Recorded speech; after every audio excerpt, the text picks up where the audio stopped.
Ito ang inyong Regional TV News. Ihahatid na ni Sarah Hilomen Velasco ang may init na balita mula sa Visayas at Mindanao. Sarah?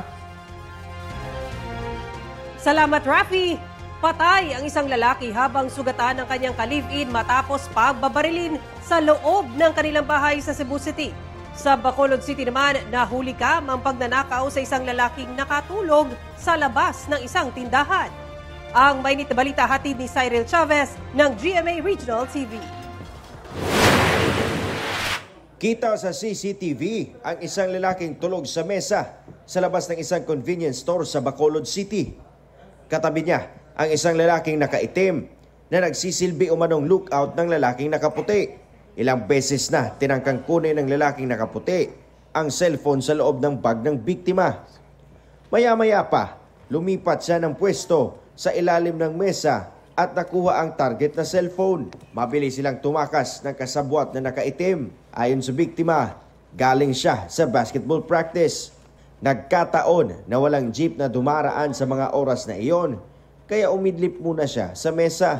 Isang nagugta ko, sir, tuging check ako ang bag lang. Makado ka mag-an. Okay na ako, airpods ka, cellphone. Sabi ko na dagdag. Nakimot ako nga mo, tabili na tabo. Namukhaan daw ang mga sospek ng manager ng convenience store. Pilyar sa itsura, sila itsura doa.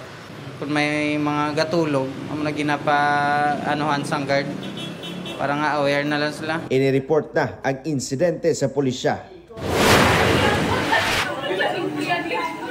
Nasawi ang lalaking tagapagluto ng isang fried chicken stall sa Cagayan de Oro City. Ayon sa pulisya, tinamaan ng bala sa ulo ang biktima matapos umanong barilin ng holdapper na agad tumakas. Nakuha ng sospek ang perang kita ng tindahan.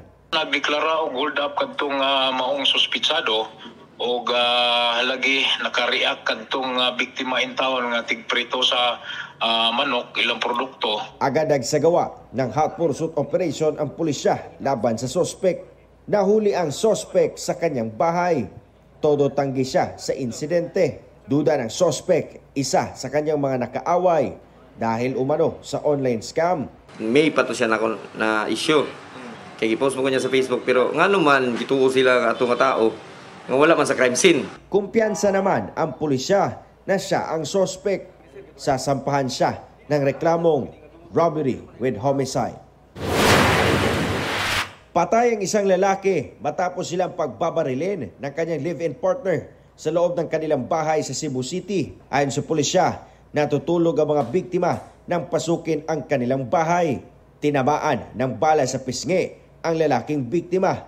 Sugatan naman ang kanyang ka-live-in na patuloy na inoobserbahan pagkatapos ng pamamaril. Pasimpleng naglakad ang sospek palayo sa lugar. Tukoy na umano ng pulisya ang pagkakakilanlan ng sospek. Isa sa mga tinitingnang motibo ang illegal na droga. We're conducting hot pursuit until now to the suspects. Silang dalawa, actually these two victims, player to ng illegal na drogas. Cyril Chavez ng GMA Regional TV, nagbabalita para sa GMA Integrated News. Kapuso, para sa mga maiinit na balita, mag-subscribe sa GMA Integrated News sa YouTube. Sa mga kapuso naman abroad, subaybayan nyo kami sa GMA Pinoy TV at sa www.gmanews.tv.